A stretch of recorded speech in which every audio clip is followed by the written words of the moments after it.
Silent Channel. Guro kong malakas. Kabanata 3071-3080. Ang mana ng banal na emperador. Ang tatlong matandang immortal ay may kakayahan. Bumulong si Yang Yian at nagmura. Pagkatapos ay tumingin siya sa ikalabintatlong sister na lumulutang sa tabi ni Sister May at nagtanong, mayroon ba sa iyong mga kasama ang napatay ng 3 taong ito? Guro, hindi po, tayo ay mga banal na espiritu ng demonyo, lalo na dito, hindi nila tayo maaaring patayin, maaari lamang nilang sirain ang ating mga kondensadong katawan. Sabi ni 13th sister. Nagtanong muli si Yang Yian, kung gayon, nagtagumpay ka na bang kunin ang katawan? Umiling pa rin ang 13th sister at sinabing, hindi, ginamit ng iba ang teleportation order para lisanin ang mundo ng Void Emperor Disk. Sa madaling salita, ngayon ay iilan na lamang sila sa buong 8-star compass. Si Yang Yian ay lubos na naaliw tungkol dito. Sa katunayan, sa sandaling ito, tumingin siya kay Julie Zhao at sa dalawa pa at gustong subukan ng Heavenly Punishment Palm sa bahay. Ngunit ito ay ang Star Compass kung tutusin, at talagang mahirap gawin ito sa espiritu ng sandata na bumabagsak, ngunit ang espiritu ng sandata, Xingluo, ay maaaring matalo kung ito ay naiirita. Mayroon pa ring huling antas, at si Yang Yian ay puno ng mga inaasahan. Hindi ko alam kung ano ang magiging huling antas, ang ika-9 na antas. Anong uri ng kahirapan at mga gantimpala ang magkakaroon? Ang palad ng makalangit na parusa na nakuha niya sa pagkakataong ito ay talagang nag-iwan ng malalim na impresyon sa kanyang puso. Bagamat tinawag itong banal na kapangyarihan ng banal na daan, naisip ni Yang Yiu na ito ay tiyak na higit pa. Nasaan si Xiao ba? Tanong ni Yang Yiu kay 13th sister. Pag-uulat sa master, ang aking 8 kapatid ay naroon sa itaas. Kailangan mo ba akong tawagan siya? Sabi ni 13th sister. Naisip ni Yang Yiu na ang nasa itaas na binanggit ng 13th ay maaaring ibang dimensyon. Well, let him come out. Gusto ko rin makita yung iba mo pang kasama. Sabi ni Yang Yiu. Guro, mangyaring maghintay ng ilang sandali. Sabi ni 13th sister at nawala sa isang iglap. Sa oras na ito, binuksan ng 3 tao ng Julisha ang kanilang mga mata. Binigyan sila ni Yang Yiu ng labis na pagpapasigla. Sa katunayan, binibigyang pansin pa rin nila ang mga galaw ni Yang Yiu sa panahon ng pagsasanay. Nang matapos ang pagsasanay ni Yang Yiu, natural na naging alerto silang 3. Masyadong masama ang batang ito at dapat bantayan. Dati, kinailangan nilang lumaban hanggang kamatayan para umakyat sa ika-8 star compass, ngunit nauuna ng isang hakbang si Yang Yiu sa kanila. There is no doubt that Yang Yiu has obtained the Holy Dao Divine Power Method. I don't know what kind of divine power method it is, but it must be very complicated. We should be extra careful with Yang Yiu. At least here, Yang Yiu is always one step ahead. Who knows what trump card this kid will have against them? We must be on guard. Fortunately, they have benefited a lot from practicing for 300 years.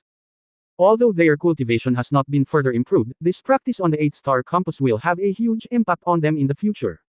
I don't know if there is a limit to the practice time, but now everyone has a tacit understanding and stopped. Now it depends on what Yang Yiu wants to do.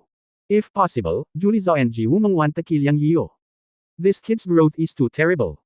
If he is not killed, he will be a big trouble in the future. Boom! After a dull sound, at this time, it was the voice of the spirit of the instrument Xingluo, you are waiting for the practice time. Several people were shocked when they heard the voice of the spirit of the instrument Xingluo. The 8th level is over, that is the last level, the 9th level. What will happen in the 9th level? This is unimaginable. They were still full of expectations in their anxiety.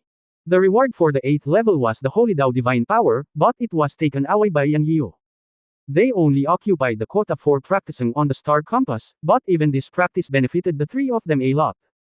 Naturally, they knew that the closer it was to the end, the richer the reward would be. They were really looking forward to the last level. Yang Yiu was the same. He finally reached the last level, but he didn't know what it would be. At this time, the spirit of the weapon Xingluo said, you can choose the 9th level by yourself. If you have the ability to climb up, go. There is no obstacle in this level. Just find the 9th level. When he heard this, Yang Yiu couldn't help but say, Senior Xingluo, why didn't I understand? What do you mean by finding the 9th level? Hearing this, the spirit of the weapon Xingluo said, the 9th level is within this space. It needs those who are destined to find it. This level can also be said to be the inheritance of the Holy Emperor. Now I wish you good luck. This. Everyone was dumbfounded. No road. No direction. Nothing clear, find it yourself. And this level can be found by those who are destined. So who among these people is destined? Yang Yian seemed to be thinking about something. The 3 people of Julisha looked at Yang Yian. Since this kid entered the world of the Void Emperor's disc, he had been smooth sailing all the way to the 8-star compass. Now it seems that if anyone is destined to find the 9th-star compass, Yang Yian is the one with the greatest hope. Of course, this is just a guess. Maybe one of the three of them is the one with the destiny. The 9th level is the inheritance of the Holy Heavenly Emperor. Marahil ay makukuha mo ang tunay na kumpletong kultibasyon na mana ng banal na Dao, at magkakaroon pa ng higit pang mga sorpresa. Kapag iniisip ang mga ito, namumula ang mga mata ng tatlong tao ni Julie Zha. Agad nilang sinimulan ang pagmamasid ng mabuti sa Star Compass. Sa kabilang banda, mahigpit nilang sinusundan si Yang Yiu, iniisip na kung talagang nakatadhana si Yang Yiu at talagang makakahanap ng daan patungo sa ika-9 na antas, susundan siya ng tatlo kahit anong mangyari. Kung kinakailangan, maaari nilang patayin si Yang Yiu at mapupunta sila sa ika-9 na antas. Ito ay isang tunay na kayamanan. Hanggang dito, maliban kay Yang Yiu, ang iba ay ipinatapon sa mabituing kalangitan, namatay, at ang mga hindi namatay ay nahaharap din sa mga kakaibang kalaban sa nakaraang abenida, at napilitang gamitin ang utos ng teleportasyon upang lisanin ang mundo ng Void Heavenly Emperor. Si Yang Yiu lang ang unang nagdala ng babae niya dito. Ang paglilinang ng batang ito at ng kanyang babae ay ang pangalawang antas ng Hidaw. Pagkatapos mag-practice dito, naabot nila ang rurok ng ikalawang antas ng Hidaw. Ngunit silang tatlo ay ang ikatlong antas ng Hidaw. Ngayon, pagkatapos ng 300 taon ng pagsasanay, naabot na rin nila ang rurok ng ikatlong antas ng Hidaw. Gayunpaman, ang kakaiba ay bukod sa kanyang babae at ang dugong sanggol, mayroon ding maliit na duwende na kasing liit ng palad sa tabi ni Yang Yiu. Walang nakakaalam kung kailan ito lumitaw, ngunit umiral ito noong sumakay sila sa Star Compass. Ito ang variable. Ang tatlo sa kanila ay abala sa pag-eensayo sa simula at hindi inabala si Yang Yiu, ngunit naalala nila ang lahat ng mga detalyeng ito. Ngayon ay sisimula na nila ang huling labanan upang mahanap ang ika-9 na Star Compass, kaya kailangan nilang bigyang pansin ang lahat. Paano si Yang Yiu? Sa sandaling ito, malalim ang iniisip niya. Kailangan niyang hanapin mag-isa ang ika-9 na antas. Walang lumabas na avenue. Sinabi ng Spirit Star Compass na ang mga nakatadhana lamang ang makakahanap nito. Ang gantimpala ay ang mana ng banal na emperador. Natuwa din siya dito. Siguro kung gusto niyang gumawa ng karagdagang pag-unlad sa kanyang paglilinang, kailangan niyang magsimula sa paghahanap sa ika-9 na antas. Siya ay determinadong makuha ito. Ang mana ng banal na emperador, na iniisip lamang ito ay nasa sabik na siya. Sa isang kisap mata, bigla siyang may naisip na tanong, pero nabigla siya at medyo na-excite. Naisip niya si Xiao Ba at ang iba pa. Si Xiao Ba at ang iba ay halatang wala sa 8-star compass, kaya nasaan sila? Doon. Dapat ibang mga puwang. At maiuugnay ba ang espasyong ito sa ika-9 na antas? Kabanata 3072, binabantayan ni Kuya ang 9th pass. Kung gayon, maaaring may kaugnayan ito kay Xiao Ba at sa iba pa. Nang iniisip ito ni Yang Yiu, isang halo ang kumislap sa harap ng kanyang mga mata, at si Xiao Ba at 13th sister ang muling nagpakita. Guro, ano ang sitwasyon? Matagal ka nang wala. Tanong ni Yang Yiu kay Xiao Ba. Awkward na sinabi ni Xiao Ba, Guro, huminahon ka. Hinanap ko ang aking nakatatandang kapatid na lalaki upang iulat ang sitwasyon at pag-usapan ang katapatan sa Panginoon kasama ng iba pang mga kapatid. Ano ang naging resulta? Tanong ni Yang Yiu. Master, ito, yan. Ako, nag-alinlangan si Xiao Ba. Napabuntong hininga si Yang Yiu sa kanyang puso. Tila hindi maganda ang takbo ni Xiao Ba, ngunit pasok din ito sa kanyang inaasahan. Isipin mo, ito ay mga banal na espiritu ng demonyo. Talaga bang handa silang bigyan siya ng isang tao bilang isang espiritual na lingkod? Ito ay makatwirang hindi maganda ang takbo ni Xiao Ba. Tumingin si Yang Yiu kay Xiao Ba at sinabing, susuko rin ba ang mga kasama mo? Gayunpaman, nagmamadaling sinabi ni Xiao Ba, hindi, lahat ay sumasang-ayon sa pangkalahatan. Ang bawat isa ay umaasa na makaalis dito sa loob ng hindi mabilang na taon. Paano sila hindi papayag? Kaya lang, mas matigas ang ulo ng aking panganay na kapatid. Siya, ang panganay mong kapatid. Sabihin mo sa akin kung ano ang problema. Sabi ni Yang Yiu. Nang makitang hindi nagalit si Yang Yiu, natahimik si Xiao Ba at sinabing, ang aking panganay na kapatid ay iba sa atin. Binabantayan niya ang mga bagay na ipinagawa sa kanya ng banal na emperador at nakaupo siya sa 9-star compass. Sinabi niya na kahit na ikaw, ang Panginoon, ay may magic weapon token ng Holy Emperor, kailangan mong pumasa sa kanyang antas, at talagang sumuko sa iyong kapatid sa oras na iyon, bago kanya kayang sumuko sa mga tuntuning iyon. Susundan ka ng mga kapatid na babae kung hindi sila makapasa sa kanyang pagsubok, mas gusto niyang manatili dito. Nakinig si Yang Yiu sa mga salita ni Xiao Ba, ngunit ang kanyang mga mata ay naging mas maliwanag at mas maliwanag. Wala siyang pakialam sa ibang problema. Wala siyang pakialam sa pagsuko o hindi sa ngayon. Narinig niya ang isang mahalagang salita, ang 9-star compass. Noong nag-aalala lang ako kung paano mahahanap ang 9-star compass, hindi ko inaasahan na sasabihin ni Xiao Ba na ang kuya niya ang nagbabantay sa 9-star compass. Ito ay talagang isang piraso ng cake upang mahanap ito ng walang anumang pagsisikap. Pinaikit niyang ang kanyang mga mata at sinabing, ibig mong sabihin, nasa 9-star compass ang kuya mo o kahit ang iba mo pang kasama. Sinabi ni Xiaoba, oo, master. Pagkatapos noon, tila nag-react si Xiaoba sa ibig sabihin ni Yang Yiyu, at pagkatapos ay nagsabi, Guro, kailangan tayo ng 9-star compass, ang Holy Demon Spirit, upang buksan ito, o ang mga nagdadala lamang ng token ng Holy Emperor ang makakapagbukas nito. Hindi ito mabubuksan ng iba. Wala kang problema, ngunit kapag nakarating ka sa 9-star compass, kung hindi, kailangan mong ipasa ang Holy Emperor's token. Emperador. Hindi ba sinabi ng Spirit Star Compass na walang hadlang sa ikasyam na antas? Bakit may level pa ang kuya mo? Tanong ni Yang Yiyo. Sinabi ni Xiaoba, Master, ang katayuan ng aking nakatatandang kapatid ay kasing taas ng matandang lalaking iyon na si Xingluo, at hindi niya makontrol ang aking nakatatandang kapatid.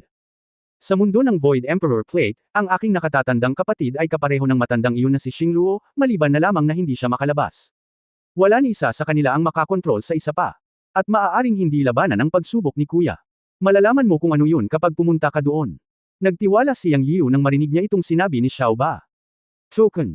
Hindi ba ang Chaos Bell? Ito ay masyadong simple. Hindi niya inaasahan na ang Chaos Bell ang susi para mahanap ang ikasyam na Star Compass. Sa isang paggalaw sa kanyang isip, ang kamay ni Yang Yiyu ay kumislap ng gininto ang liwanag at ang Chaos Bell ay lumitaw sa kanyang kamay. Gayunpaman, sa susunod na sandali, sumigaw si Sister Mei, Yunzi, mag-ingat. Halos agad na hinayla ni Yang Yiyu si Sister Mei at nawala kaagad. Boom! Isang dagandong ang umalangaw sa buong mundo. Si Julie Zhao ang umatake kay Yang Yiyu. Sa isang kisap mata, pinaikit ni Yang Yiyan ang kanyang mga mata, tinitigan sina Julie Shi, Ji Wumeng, at Shen Nonghaoran, ngunit tinanong si Xiaoba, may kikialam ba ang espiritong Xingluo sa labanan sa 8-star compass? Guro, ang 8-star compass ay ang katapusan para sa mga walang token ng Holy Emperor. Wala na masyadong rules ngayon. Isinasama ng matandang si Xingluo ang aking panganay na kapatid para maglaro ng chess ng magkasama. Wala siyang pakialam sa kahit ano rito. Sagot ni Xiaoba. Ngumiti si Yang Yiyan, napakaganda. Matagal ko nang ayaw kay Julicia, ang matandang bastard. Tungkol sa pag-uusap nila ni Xiaoba ngayon, walang itinago si Yang Yiyan. Masasabi pa nga na sinasadya niyang marinig iyon ni Julicia at ng dalawa pa. Sa oras na iyon, gusto niyang makita kung ano ang magiging reaksyon ng tatlong matandang immortal, kung sasalakayin ba nila siya, at kung gagawin nila, may pakialam ba ang espiritong si Xingluo. Ngayon ay tila walang reaksyon ang espiritong si Xingluo, at sa sinabi ni Xiaoba, gamaan ang loob niya.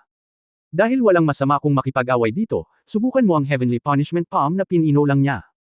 Bukod pa rito, naisip ni Yang Yiyu na dahil si Julie Zhao at ang dalawa pang dalawa ay pawang mga kaaway, mas mabuting patayin sila dito, kung hindi, sila ay magiging malakas na kaaway pagkatapos nilang lumabas.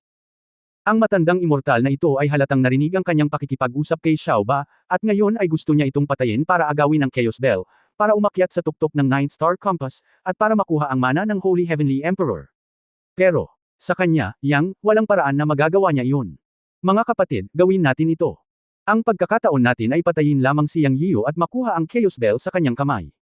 Kung hindi, narinig din ninyong dalawa ang pakikipag-usap niya sa duwende, at mamimiss natin ang manang kayamanan ng Holy Heavenly Emperor.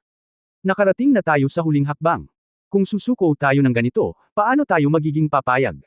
Tinitigan ni Julie Zhao si Yang Yiyu nang may intensyong pumatay sa oras na ito, at kinausap sina Ji Wumeng at Shen Nonghaoran. Malamig na binigkas ni Ji Wumeng ang isang salita, pero, hindi lang niya nagustuhan si Yang Yiyu dito, ngunit may sama ng loob kay Yang Yiyu dahil sa paglalaro niya sa pamilya Ji. Nang pumunta si Yang Yiyan sa pamilya Ji upang hanapin si junior sister Ji Zixia, siya, ang ninuno ng pamilya Ji, ay nag-iisa sa ipinagbabawal na lugar, at ang kanyang mga inapo ay hindi makontak. Nang siya ay lumabas, libu-libong taon na ang lumipas, ngunit maaalala ni Yang Yiyan ang account na ito. Ngayong si Julie Zhao ang nangunguna, bakit hindi ito gawin? Bukod dito, gusto rin niya ang mana ng Holy Emperor. Sa pamamagitan lamang ng pagpatay kay Yang Yiyan at pagkuha ng Chaos Bell maaari siyang makapasok sa 9-star compass. Sa kasong ito, magsanib puwersa tayo para patayin si Yang Yiyan. Hindi sigurado ang mukha ni Shen Nonghaoran, at lumapit siya. Sa pagsasalita tungkol dito, ang kanyang Shen Nong clan at Yang Yiyan ay walang labis na sama ng loob, at gumamit siya ng mga lihim na pamamaraan para mahihinuha si Yang Yiyan, at hindi niya makita kung ano ang magiging kinabukasan ni Yang Yiyan. Ang kanyang nakita ay pagkalito, kaya alam ni Shen Nonghaoran na si Yang Yiyan ay hindi isang ordinaryong tao. Kung hindi nila kayang patayin si Yang Yiyan kasama si Julie Zhao, ang kahihinatnan nito ay ang kanyang pagkamatay at maging ang buong Shen Nong clan ay madadami. Si Yang Yiyu ay masyadong kakaiba. Masyado siyang mabilis na lumaki at napakabuti ng kanyang swerte na sumabog. Bagamat tila si Yang Yiyu ay nasa ikalawang antas ng paglilinang ng hidaw, may 5 kuko na gintong dragon sa tabi niya, at isang dugong sanggol na puno ng masasamang espiritu. May duwende pa nga na biglang sumulpot. Ano ang duwende na ito? Hindi alam ni Shen Nung Haoran noong una, ngunit hinuhusgahan niya lang ito at sa wakas ay nalaman niya kung ano iyon. Siya pala ang nakipag-away sa kanila noon, o isang dayuhan. Ito ay isang katutubong nilalang sa mundong ito. Kahit na ang mga duwende dito ay kinilala si Yang Yiyo bilang kanilang Panginoon. Narinig din niyang kausap ni Yang Yiyo ang duwende na si Xiao Ba. Posibleng si Yang Yiyo at ang maalamat na Saint Tiandi ay may ilang dahilan at epekto. Sa kasong ito, hindi madaling patayin si Yang Yiyo. Naisip ni Shen Nung Haoran na hindi siya lubos na makatitiyak. Bagamat hinahangad din niya ang mana ng banal na emperador, ang kanyang sariling buhay at ang kapalaran ng buong angkan ng Shen Nung ay mas mahalaga.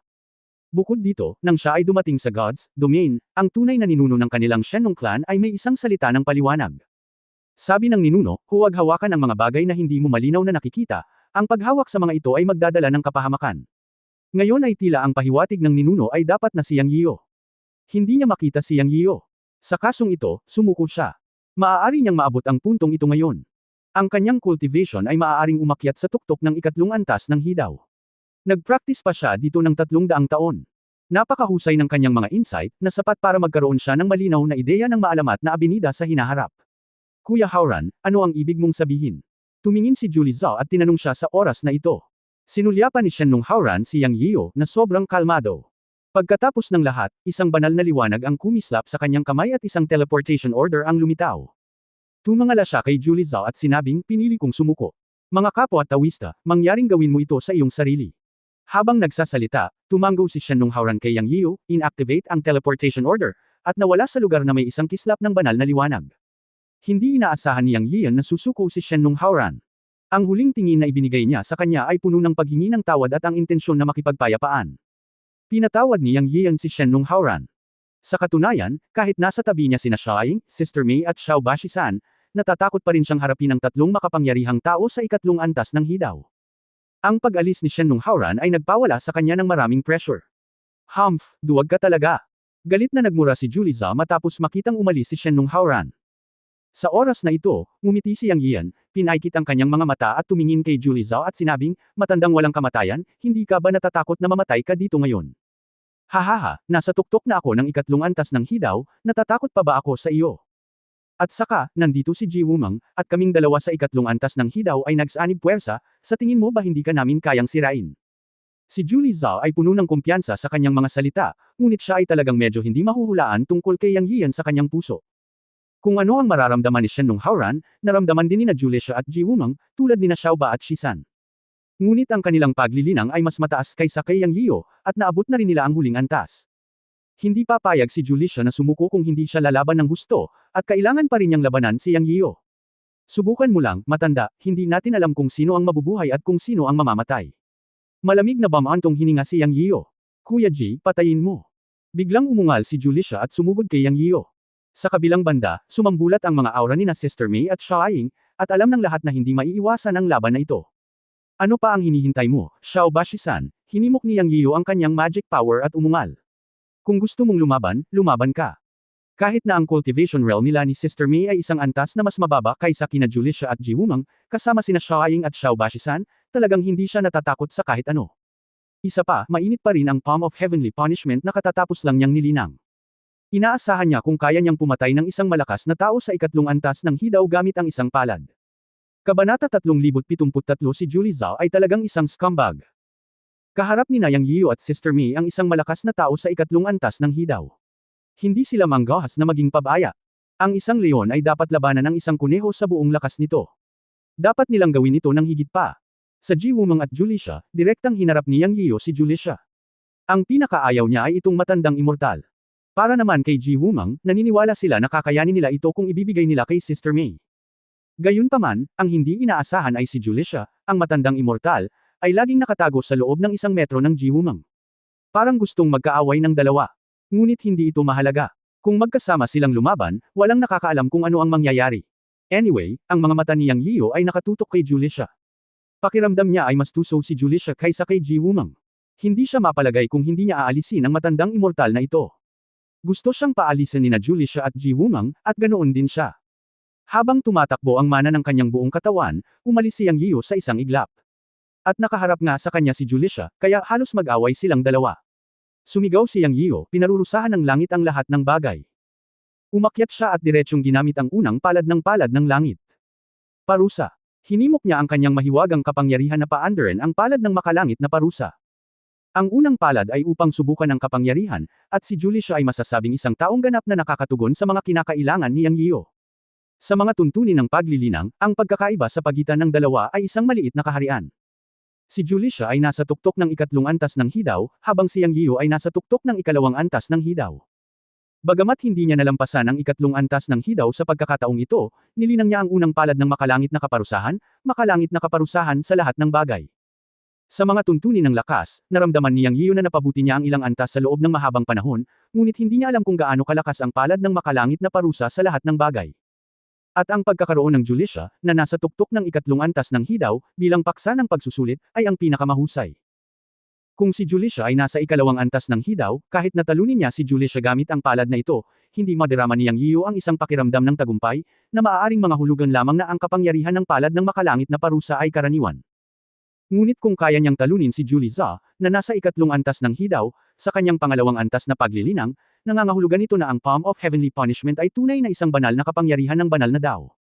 Nagkaroon ito ng ganap na kalamangan.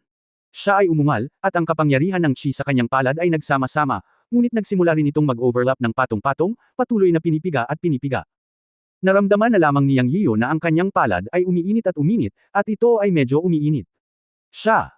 Malinaw na naramdaman na hindi lamang ang kapangyarihan ng Chi ang nagtipon at nagkompress, kundi pati na rin ang isang malaking aura na nabuo gamit ang kanyang palad bilang sentro. Nadama niya na ang kapangyarihan ng mundo sa loob ng isang hanay ng libu-libong metro sa paligid niya ay bumubuo ng isang kabuuan, o nabuo ang isang sentrong punto na ang kanyang palad ang sentro. Maaaring ito ay isang higanteng martilyo, isang bundok, o kahit isang maliit na mundo sa kanyang palad. Ang palad na ito ay tumatakbo, hindi isang simpleng enerhiya at mahiwagang kapangyarihan, kundi pati na rin ang pagbuo ng isang mahusay na kalakaran ng langit at lupa. Talagang nagbigay ito sa kanya ng napakagandang pakiramdam. Sa oras na ito, nang harapin ni Juliusha si Yang Yiyo, determinado rin siyang patayin siya. Sa lakas ng Chi ng kanyang buong katawan na tumatakbo, sumuntok siya at isang makinang na pilak na liwanag ang sumabog mula sa kanyang kamao. 9 Light, 9 Extremes. Ginamit ni Juliusha ang Julie Light, ang clan-suppressing magic power ng kanyang Julie clan.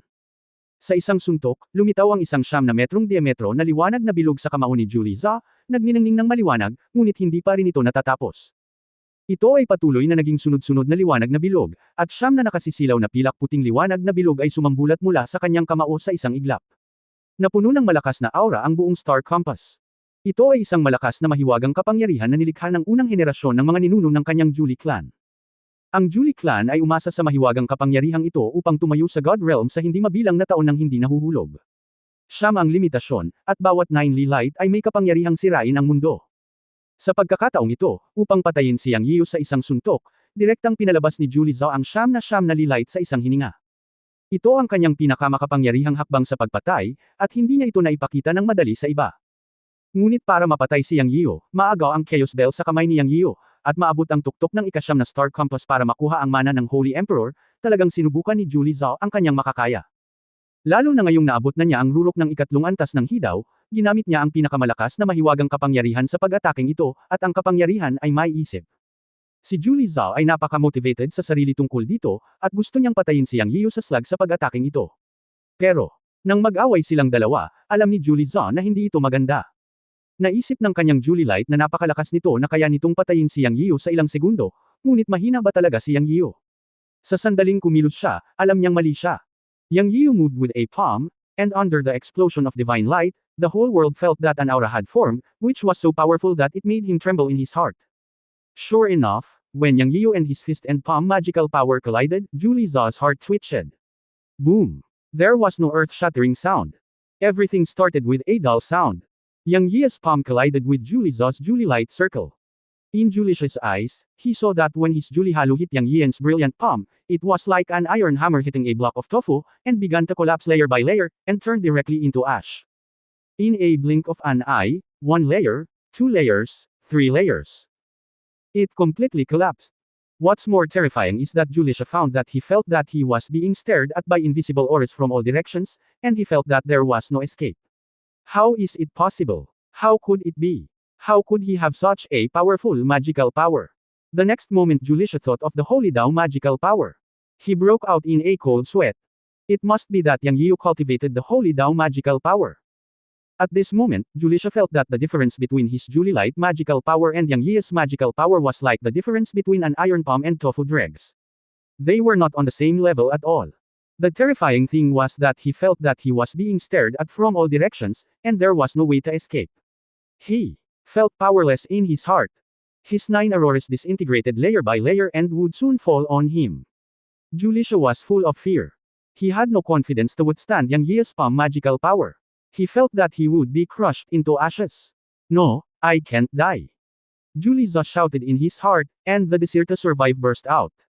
At this moment, 1 meter away from him was Ji Wumeng, who was also bursting with divine light.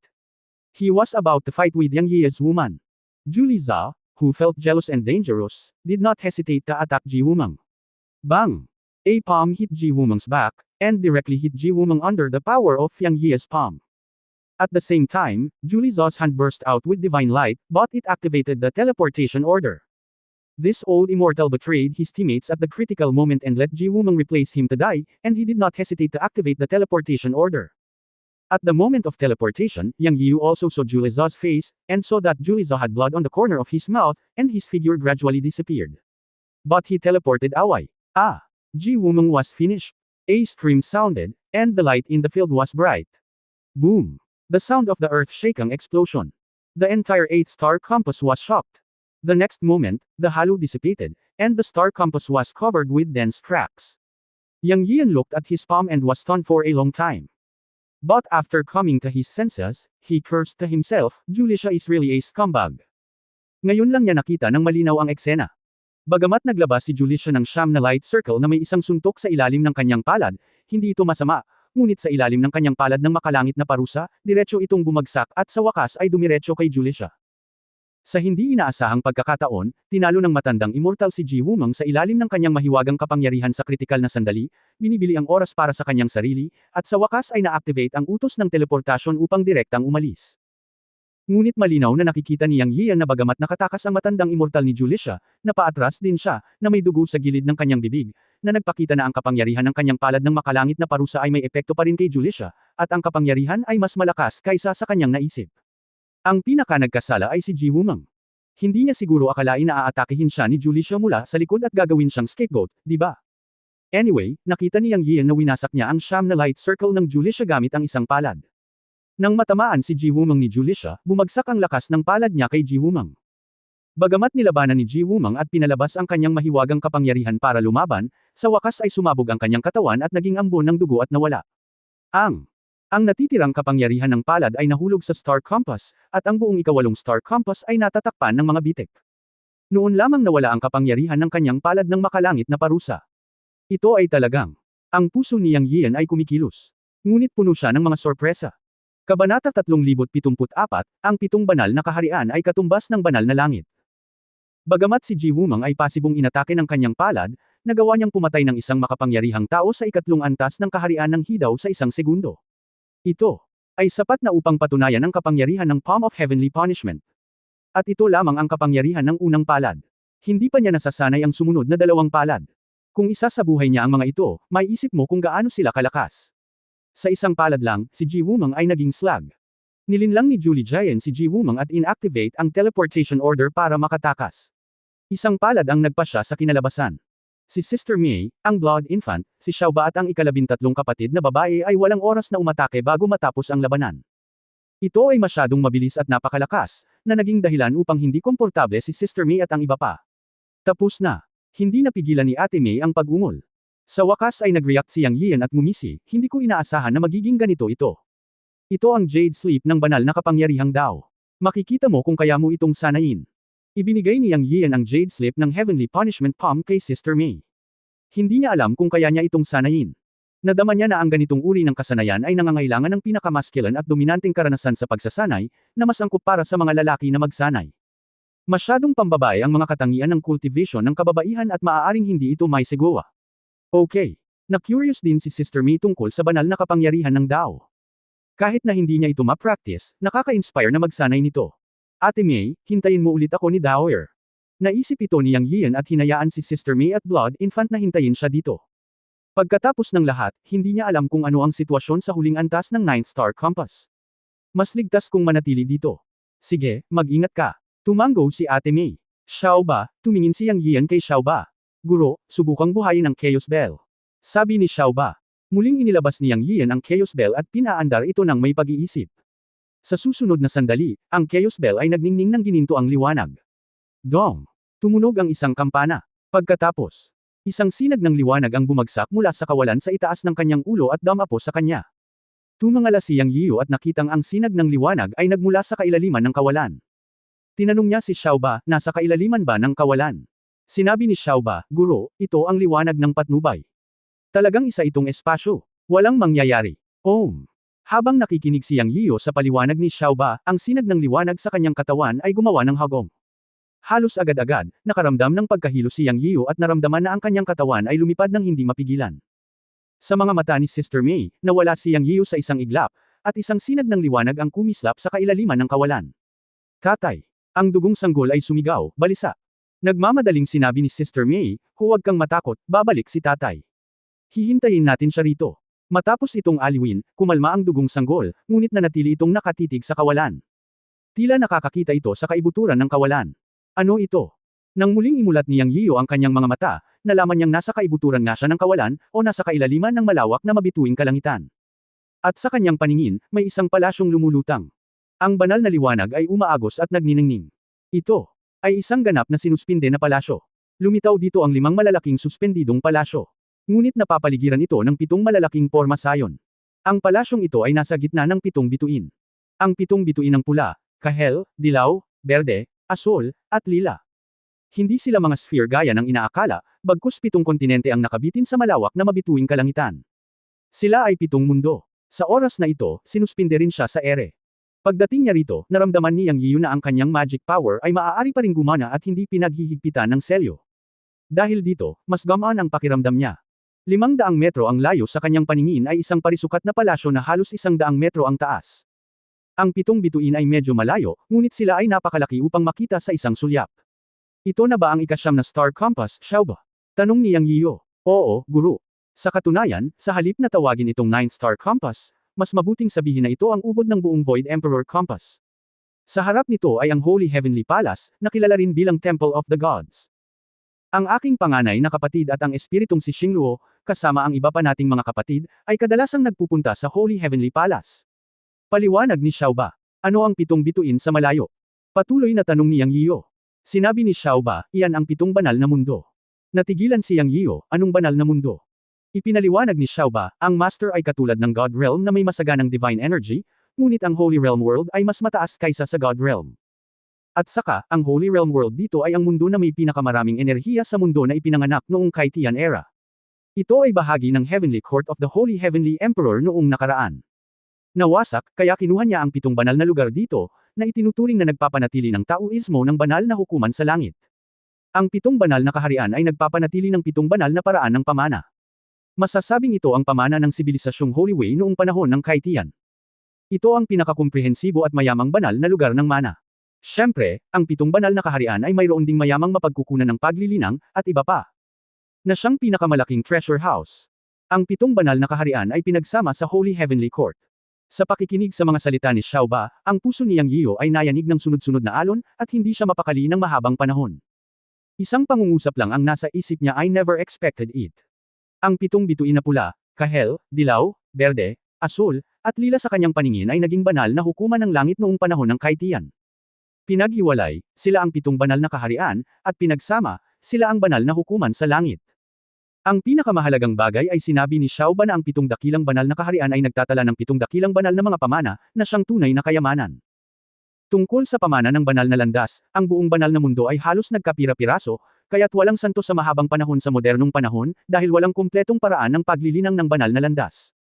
Pero ngayon, complete 7-way inheritance system na siya sa paningin niya, paanong hindi siya ma-excite? Kung talagang makukuha niya ang 7 dakilang banal na landas, ang kanyang Yunmen Divine Realm ay maa-upgrade sa Yunmen Holy Realm, at maging ang banal na landas na langit ay muling lilito. Naramdaman ni Yang Yiu na napakabilis ng tibok ng kanyang puso, at sa sobrang tuwa niya ay muntik na siyang makawala sa kanyang lalamunan. Huho! Huho! Huminga ng malalim si Yang Yiu para pakalmayan ang sarili. Sabihin sa iyong sarili na hindi ngayon ang oras para maging excited, kailangan mong makuha ito. Pagkaraan ng ilang sandali, sa wakas ay kinalma ni Yang Yiyo ang kanyang sarili, at pagkatapos ay ibinalik ang kanyang mga mata mula sa pitong bituin, nilunok ang kanyang laway at tinanong si Xiaoba, kung gayon. Paano ang palasyo sa harapan mo? Ang ibig kong sabihin ay ang Holy Heaven Palace. Sa kanyang opinyon, ang pitong banal na kaharian ay napakaganda. Sa pamana ng pitong banal na daan, hindi ba't ang Holy Heaven Palace ay magiging mas nangingibabaw? Ngunit hindi niya inaasahan na iiling-iling si Xiaoba at sasabihin, Guro, hindi ko alam ang tungkol sa Holy Heaven Palace. Natatakot ako na ang aking panganay na kapatid lang at ang espiritong si Xingluo ang nakakaalam ng sitwasyon ng Holy Heaven Palace. Natigilan si Yang Yiyo. Wala siyang sinabing disappointed this time. Kung tutusin, hindi si Xiaoba ang pinakamataas na commander dito, ngunit ang espiritong si Xingluo at ang kanyang panganay na kapatid. Hindi pa banggitin ang espiritong si Xingluo, si Yang Yiyo ay interesado na kay Xiaoba at sa panganay na kapatid ni Shisan. Ngumiti siya at nagtanong, sabihin mo sa akin ang tungkol sa iyong panganay na kapatid.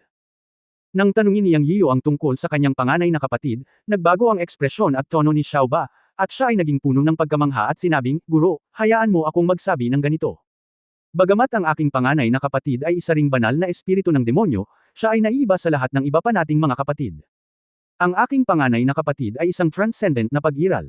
Siya ang unang banal na espiritong nilikha, at siya ay ipinanganak sa kapanahunan ng Espiritu Santo. Emperador sa totoong kahulugan. Lahat tayong magkakapatid ay itinuturing na mga personal na bantay ng banal na emperador, ngunit lahat tayo ay kailangang makinig sa ating panganay na kapatid. Ang aking panganay na kapatid na lalaki ang pinakamalapit sa Great Dao, at siya lamang ang espiritu ng banal na Dao sa tatlong kaharian. 36 na uri ang mga pagbabago ng iba pa nating mga kapatid, ngunit ang aking panganay na kapatid ay wala na sa saklaw na ito. Siya ay isang transcendental na banal na espiritu, isang espiritu ng Dao, na kayang baguhin at baguhin ang lahat. Siya ay isang pag-iral na maaaring magbago sa lahat. Hindi mahuhulaan ang kakayahan ng aking panganay na kapatid. Kung makukuha mo ang approval ng panganay kong kapatid, makukuha mo lahat dito. Halos lahat ng sinabi ni Xiaoba ng kanyang kuya ay may paggalang. Si Yang Yiyo ay nakinig ding mabuti, at pagkatapos ay naramdaman niya na siya ay masyadong walang ingat. Mula sa sinabi ni Xiaoba, ang kanyang nakatatandang kapatid ay matatawag na espiritu ng banal na Dao. Halata na halos hindi niya maisip ang pagkakaroon. Siya ang espiritual na alagang hayop ng banal na emperador. Gayunpaman, ginawa niyang mga lingkod sina Xiaoba at Shisan. Ngayon mag-isa lang siya dito. Kung ang nakatatandang kapatid ni Xiaoba ay gumawa ng gulo, sasampalin ba niya ang kanyang sarili hanggang sa mamatay?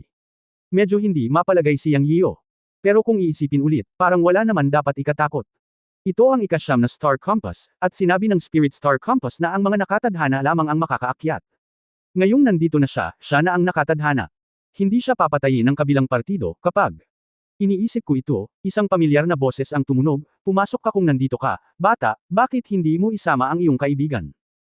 Isang boses na puno ng pressure ang nagmula sa palasyo sa harapan. Chapter 375 Maaari ko bang tingnan ang iyong katawan? Si Master ang aking nakatatandang kapatid. Sabi ni Xiaoba na lumiit ang leeg. Kung gayon, dalhin mo ako upang makita siya. Huminga ng malalim si Yang Yiyo at sinabing, dahil nandito siya, walang dahilan para umatras siya. Ang hirap ng ikasyam na antas, ayon kay Xiaoba, ay ang kanyang nakatatandang kapatid. Dahil ang nakatatandang kapatid ni Xiaoba ay isang makapangyarihang tao, hindi iniisip ni Yang Yiyo na mahihirapan siya sa isang junior na katulad niya, tama ba? Kailangan niyang pumunta at tingnan kung anong uri ng mga paghihirap ang mayroon. Hindi naman siguro masama ang sitwasyon gaya ng inaakala niya. Pagkatapos, sa pamumuno ni Xiaoba, naglakad si Yang Yiyo patungo sa malaking palasyo sa harapan. Pagdating niya sa harap ng palasyo, kumikislap ang banal na liwanag, ngunit ito ay isang malaking pinto na dahan-daang bumukas. Sinabi ni Xiaoba, Guro, mangyaring. Pumasok si Yang Yiyo sa gate ng palasyo. Pagpasok niya, nalaman niyang ang buong palasyo ay hindi ang palasyong inaakala niya, kundi isang magulong estado. Pagpasok niya ay nagsimulang gamulong sa magkabilang gilid ang magulong ambon sa kanyang paningin. Pagkatapos ay nakakita siya ng dalawang figure, o dalawang matandang lalaki. Eksaktong pareho. Sa oras na ito, bumulong si Xiaoba. Guro, siya ang anyo ng espiritu ng sandata, si Xingluo. Ang isa sa kanila ay dapat ang pagbabago ng aking nakatatandang kapatid. Xiaoba, bumaba ka na. Sa pagkakataong ito, halos magkasabay na nagsalita ang dalawang matanda. Tama, narinig ni Yang Yiyo ang tinig ng espiritu ng sandata, si Xingluo. Ilang beses na niya itong narinig. Ngayon ay nakita na niya ang totoong tao. Ngunit ngayon ay may dalawang tao. Si Kuya. Si Xiaoba at ang 13 na kakaunti ang nagsalita ay nawala sa isang iglap. Ang dalawang matandang lalaki sa kanyang harapan ay nakasuot ng puti, may puting buhok at mahabang balbas, may hawak na saklay, at mukhang napaka-ethereal, ngunit kapag sila ay nakatitig sa kanya, sila ay solemn na. Dahil dito, medyo na-pressure si Yang Yio. Ngunit alam niyang isa sa kanila ay ang nakatatandang kapatid ni Xiaoba, ang espiritu ng banal na daan. Ngayon ay nagbago na siya sa anyo ng espiritu ng sandata, si Xing Luo. Sa tingin ko ito ang unang problema para sa kanya, tama ba? Sa sandaling naisip niya iyon, ang dalawang matandang lalaki sa kanyang harapan ay sabay na nagsabi, "Munting lalaki, ako ang espiritu ng sandata na si Xing Luo, ngunit isa lamang sa kanila ang iyon, at ang isa pa ay ang espiritu ng banal na Dao. Sino sa atin sa palagay mo ang tunay na espiritu ng sandata?" Kung sumagot ka ng tama, pagkatapos ay manatili at magpatuloy sa pakikipag-chat. Kung mali ang hula mo, lalabas ka sa Holy Heavenly Palace. Haha, marami kang niloko sa Blood Infant all the way. Matagal na kitang pinahintulutan. Nang marinig ang dalawang matandang lalaki na magkasabay na nagsasalita, inilibot ni Yang Yio ang kanyang mga mata sa kanyang puso, ngunit hindi siya ng ahas na pabulaanan. Alam niya ang kinakaharap niya. Sinabi ng mga tao na ito ay isang pagsubok para sa kanyang sarili. Kaya lang hindi niya inaasahan na sa ganitong paraan magsisimula ang pagsubok. Pero, para sa tanong na ito, isang salita lang ang nasa puso ni Yang Yio. Ito ay sadyang nagpapahirap sa mga bagay. Sinabi ni Xiao Ba na ang espiritu ng kanyang nakatatandang kapatid na lalaki ng banal na Dao ay kayang baguhin ang lahat at ito ang espiritu ng Dao na pinakamalapit sa Dao. Nakikita ba niya ang kanyang ilusyon? Ilang sandali, natigilan si Yang Yio. Imposibleng ma-distinguish niya. Bilasan mo at hulaan mo. Hinimok ng espiritu ng sandata si Xing Luo. Kinagat ni Yang Yian ang kanyang labi at itinuro ang kaliwa, sinabing, "Ikaw ang espiritu ng sandata Xing Luo." Ito ay isang hula lamang. Hindi niya matukoy ang pagkakaiba, kaya maaari na rin niyang hulaan ito. At worst, pwede na siyang umalis. Wala siyang ibang pagpipilian ng sadyang pahirapan siya ng kabilang partido. Nahulaan lang ito ng random. Bilang resulta, napakaswerte niya. Narinig lamang niya ang pag-ungol ng sandata na si Xing Luo, "Tingnan mo, sinabi ko sa iyo na ang batang ito ay may swerte." Mahuhulaan niya ito ng tama kahit na random niyang hulaan. Tuwang-tuwa si Yang Yian nang marinig niya ito. Nang muli siyang tumingin, ang isa sa mga matanda ay muling nagbago sa isang putok, ngunit siya ay nagbago sa kanyang hitsura. Ito ay isa pang kaparehong sarili. Hindi nakaimik si Yang Yian. Sa oras na ito, narinig na lamang niya ang taong naging hitsura niya na nagsabi sa matandang lalaki o espiritu ng sandata na si Xing Luo, "Umalis ka, gusto ko siyang makausap ng mag-isa." "Sok, sino bang gustong makinig sa usapan niyo?" Ang espiritu ng sandata na si Xing Luo ay bumantong hininga at nawala sa lugar. Sa oras na ito, tanging si Yang Yian lang ang naroon at ang lalaking nasa tapat niya, o ang nakatatandang kapatid ni Xiao Ba, ang espiritu ng banal na daan. Pagkaalis ng espiritu ng sandata na si Xing Luo, ang banal na espiritu na nakatayo sa tapat niya ay tumitig sa kanya, na naging dahilan upang hindi komportable si Yang Yian. Tumayo ang dalawa doon at nagkatinginan. Upang maging mas tumpak, ang banal na espiritu ang nakatingin sa kanya.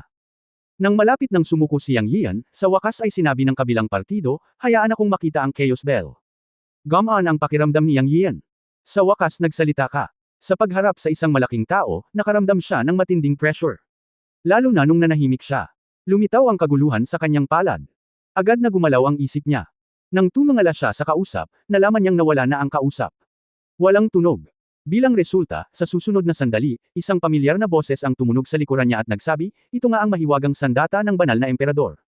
Natakot siya sa boses sa likuran niya, at nang lumingon siya, nakita niyang si Sister Mei ang nakatayo sa likuran niya.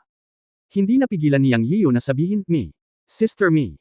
Ngunit pagkatapos ay nakita niya na ginalaw ni Sister Mei ang kanyang mga hakbang ng bahagya, ang kanyang buong katawan ay kumislap ng banal na liwanag, at sa susunod na sandali ay binago niya ang kanyang hitsura, naging hitsura ng isang dugong sanggol, naglalakad sa paligid niya, at nagiging isang tao sa bawat hakbang.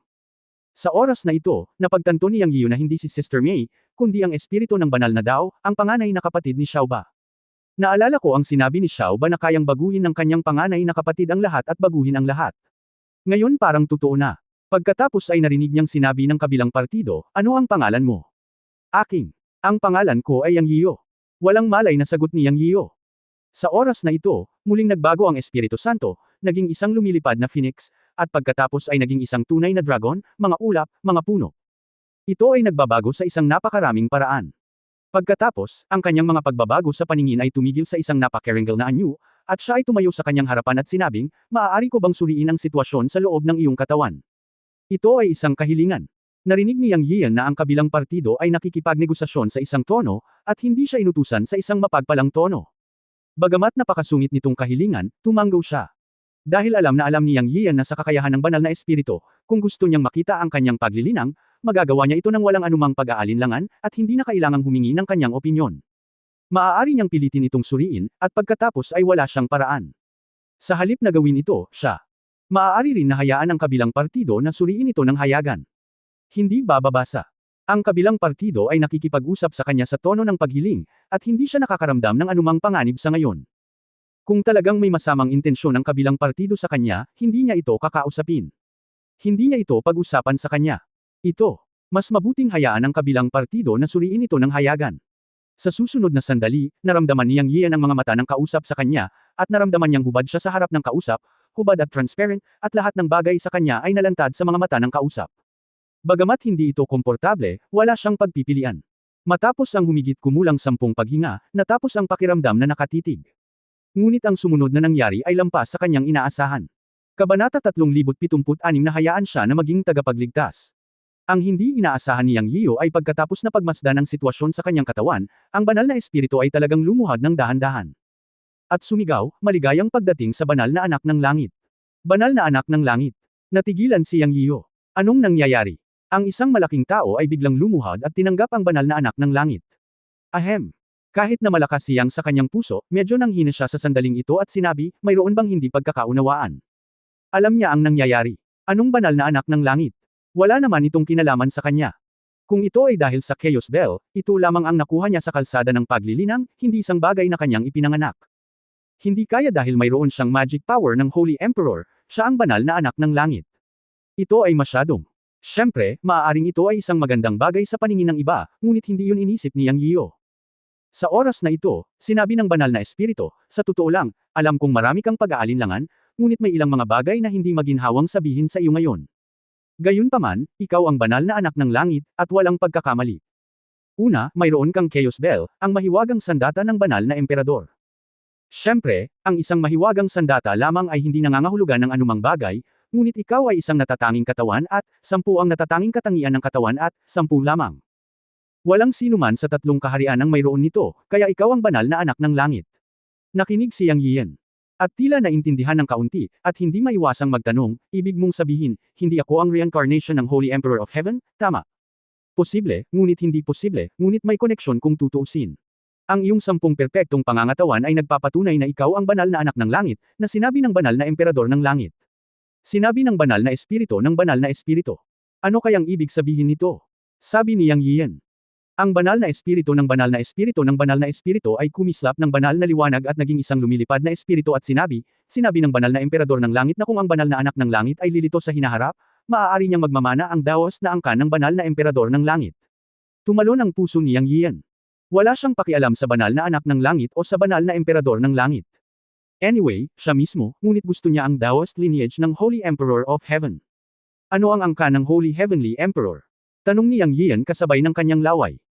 Ang espiritu ng banal na Dao ay dahan-daang nagsalita, ang 7 banal na kaharian na nakita mo, at ang banal na palasyo ng langit na ito, kasama ang lahat ng mga sibilisasyon sa paglilinang sa panahon ng banal na emperador ng langit ay nasa palasyong ito, at lahat sila ay magiging iyo. Nagulat si Yang Yian nang marinig niya ito, at pakiramdam niya ay mayaman siya sa kanyang puso. Ngunit pagkatapos ay narinig niya ang espiritu ng banal na Dao na nagsabi, gayunpaman, kung gusto mong magmana ng lahi ng banal na emperador ng langit, may mga kondisyon. Alam ni Yang Yian na hindi madaling makuha ito, at sinabi, kailangan mo bang dumaan sa iyong pagsusulit? Narinig kong sinabi ito ni Xiao Ba, ano ang pagsubok? Sabihin mo sa akin, susubukan ko ang aking makakaya. Ngunit sa pagkakataong ito ay mali talaga ang hula ni Yang Yian. Narinig ko lamang ang espiritu ng banal na Dao na nagsabi, ang aking pagsubok ay tapos na, iyon ay, upang matukoy kung ikaw ang anak ng banal na anak ng langit. Ang tinutukoy ko ay ang mga kondisyon, at ang kondisyong ito ay iniwan din ng banal na emperador ng langit. Medyo nalito si Yang Yian at nagsabi, anong mga kondisyon? Sino ang nakakaalam na ang mga salitang sumunod na sinabi ng espiritu ng banal na Dao ay halos nakapagpahinga sa kanya? Narinig ko lamang na sinabi ng espiritu ng banal na Dao, ang kondisyon ay muling itayo ang Holy Heavenly Palace at protektahan ang 3 kaharian.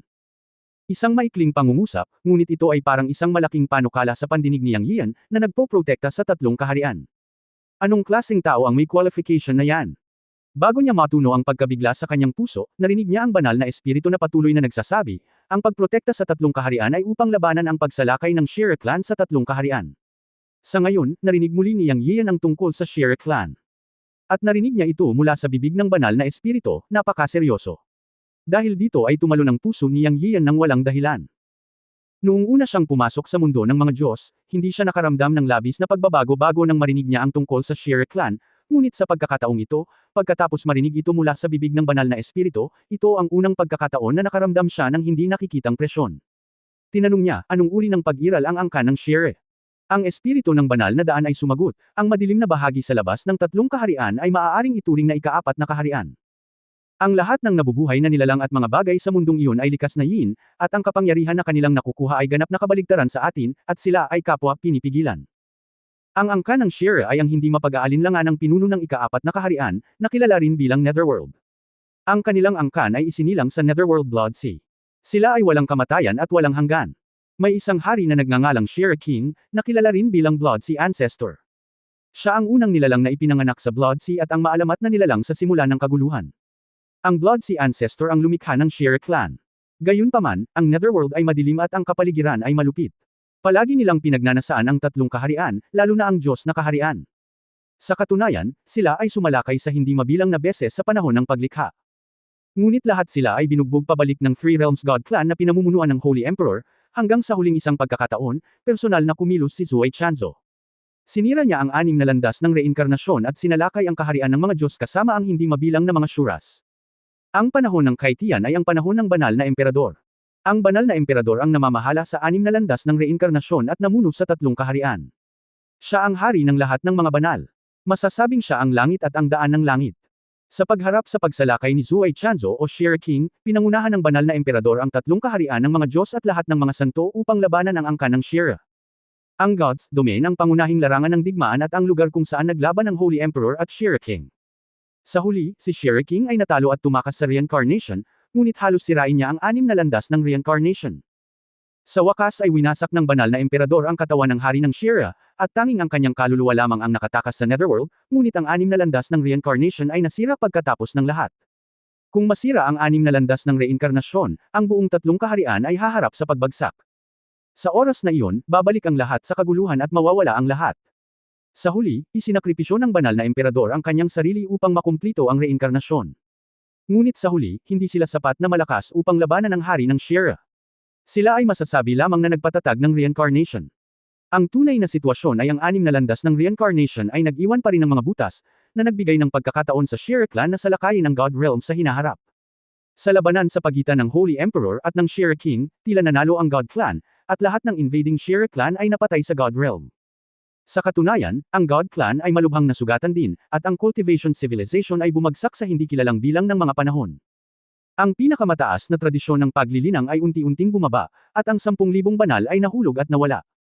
Malamang mahirap para sa isang santo na lumitaw sa God Realm ngayon, tama ba? Nakinig si Yang Yiyo sa huling tanong ng banal na espiritu at tumango, well, wala pa akong narinig na sinumang naging santo sa God Realm ngayon. Maging isang santo, kahit na ang antas ng harmony ay mahirap. Kung tungkol sa umiiral na santo, kilala ko ang isang tao, ngunit siya ay isinilang na muli sa nirvana. Bagamat siya ay nasa nirvana, siya ay nagkaroon lamang ng karanasan ng isang santo, ngunit hindi siya naranasan ng isang santo, ngunit hindi ang kulto ng santo, ngunit hindi. Siyempre, ang tinutukoy ni Yang Yian ay ang Diyosa ng kulay. Ang espiritu ng banal na daw ay bumantong hininga at sinabi, ito ay tulad ng inaasahan ng banal na emperador ng langit. Pagkatapos ng paglikha ng mundo, ang 10,000 banal ng banal na hukuman ng banal na daw ay bumagsak, at ang sibilisasyon ng paglilinang ay magiging mas mapanglo lamang. Nakinig si Yang Yian sa espiritu ng banal na daw at pansamantalang nagtanong, ang ibig mo bang sabihin ay nag-iwan ng backup na plano ang banal na emperador ng langit? Sinabi ng espiritu ng banal na daw, syempre, ang banal na emperador ng langit ay ang hari ng lahat ng mga banal, ang langit at ang daw. Bagamat ginamit niya ang kanyang paglilinang upang ayusin ang 6 na daan ng reinkarnasyon, hindi niya malilimutan ang kaligtasan ng buong tatlong kaharian. Minsang sinabi ng Holy Heavenly Emperor na kahit na siya at ang Shire King ay parehong bumagsak, ang kanilang kamalayan ay hindi magwawala. Pareho silang makapangyarihang nilalang na ipinanganak sa kaguluhan. Ang kamalayan ng hari ng Shire ay tumakas patungo sa dagat ng dugo ng Netherworld sa pamamagitan ng 6 na daan ng reincarnation. Siya ay isisilang na muli at sa kalaunan ay babalik sa dagat ng dugo upang muling ipanganak. Sa oras na iyon, hindi maiiwasang salakayin niyang muli ang God Realm, dahil alam ng Shire King na bumagsak na rin ang Holy Heavenly Emperor, paano niya palalampasan ang ganoong pagkakataon. At ang Holy Emperor ay ipinanganak din sa 6 na landas ng reincarnation, at sa kalaunan ay babalik muli sa God Realm, nang sabihin ito, ang banal na Dao Spirit ay tumingin kay Yang Yiyo. Nanginginig ang anit ni Yang Yiyu at sinabing, huwag mong sabihin sa akin na ikaw ang muling isinilang na kamalayan ng banal na emperador. Hindi sigurado, ngunit dapat ay kamag-anak ka sa Holy Emperor. Ikaw at ang Holy Emperor ay parehong perpektong katawan. Sinabi ng banal na espiritong Dao. Pagkatapos ay sinabi mo sa akin ang mga ito, ibig sabihin ay maaari kong mamanahin ang pamana ng banal na emperador, sa kondisyon na hindi ko lalabanan ang angkan ng Shira, tama ba? Nahulaan ni Yang Yiyu ang mga kondisyon ng banal na espiritu ng Dao. Totoo nga, ang banal na espiritu ng Dao ay nagbagong anyo at tumango, na nagsasabing, tama, dahil ikaw ay isang perpektong katawan, maaari mong mamanahin ang pamana ng banal na emperador. Kailangan mong gampanan ang responsibilidad na muling itayo ang Holy Dao Heavenly Court at labanan ang angkan ng Shira sa hinaharap. Ang susi ay ganap na ayusin ang 6 na landas ng muling pagkakatawang tao kapag ang 6 na landas ng muling pagkakatawang tao ay maisa sa ayos lamang kapag ang 6 na landas ng muling pagkakatawang tao ay maisa sa ayos lamang. Magiging matatag ang 3 kaharian, hindi babalik sa kaguluhan ng universo, at hindi sasalakayin ng angkan ng Shira ang 3 kaharian sa pamamagitan ng reincarnation. Kung ang 600 ang reinkarnasyon ay sinalakay at aatake muli ng Shira clan, ang 3 kaharian ay hindi maiiwasang babalik sa malaking kapahamakan ng kaguluhan, at lahat ng mga nilalang at lahi ay maglalaho sa hangin. Kaya ang mahalagang gawain ito ay para lamang sa iyo na pasanin, at ang pinakamagandang pagpipilian ay ang pumunta sa Netherworld Blood Sea at patayin si Haring Shira bago siya ipanganak na muli, o ang ganap na siliuhan siya at sugpuin siya magpakailanman sa Blood Sea, upang ang buong Three Realms ay maging ligtas. Nakinig si Yang Yiyan sa mga salita ng espiritu ng banal na landas at halos tumalon at sumigaw, ano ka ba? Para gawin yun. Sino ang nakakaalam na tila alam ng espiritu ng banal na landas na sasabihin niya iyon? At mahinahong sinabi ko, kapag minana mo ang pamana ng Holy Heavenly Emperor, natural na magkakaroon ka ng lakas upang gawin ang mga bagay na ito, at kailangan mo munang muling itayo ang Holy Path Heavenly Court, linangin ang Holy Path Realm Powerhouses, at pagkatapos ay lutisin ang Holy Path Realm Powerhouses ng dugo, at pagkatapos ay lutisin ang mga nakatagong kapangyarihan sa dugo ng Diyos. Dagat. Teka, ano ang ibig mong sabihin? Lutisin ang mga nakatagong panganib ng God Realm.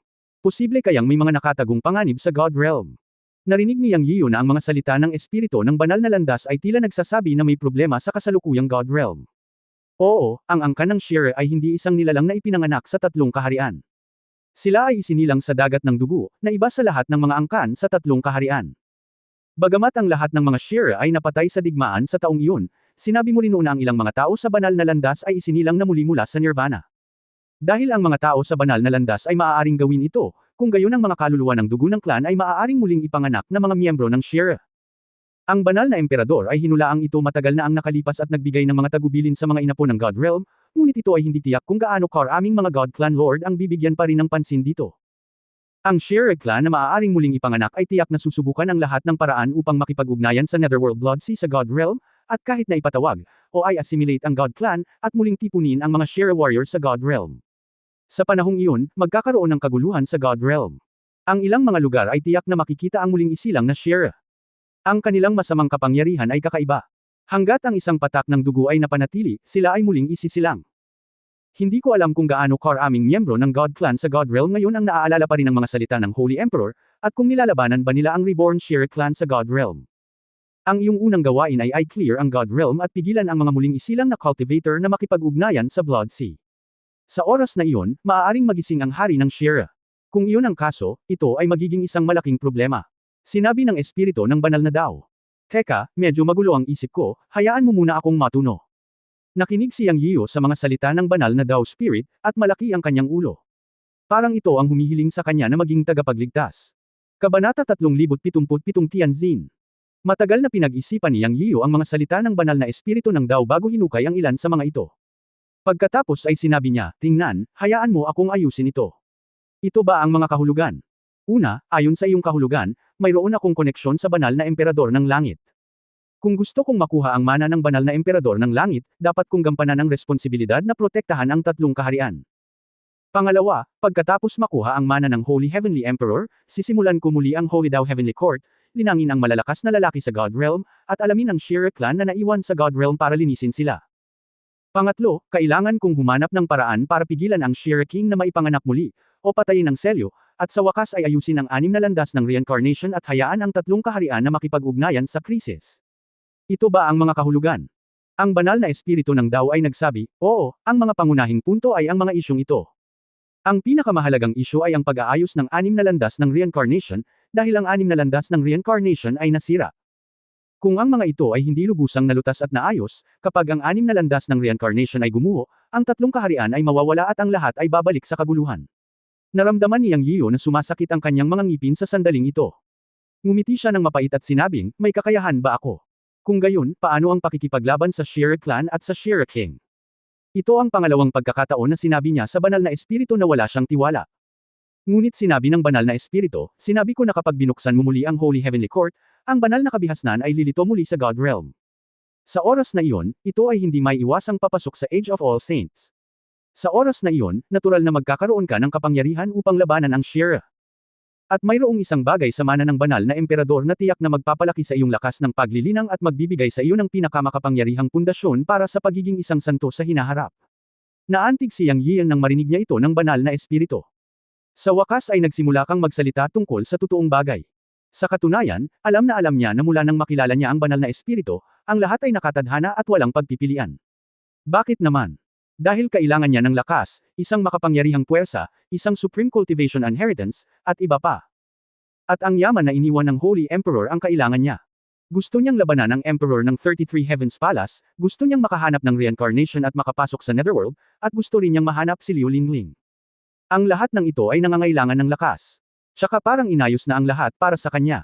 Ang kanyang pinakamalaking kinahuhumalingan ay si Liu Lingling, at gusto niyang pumunta sa Netherworld.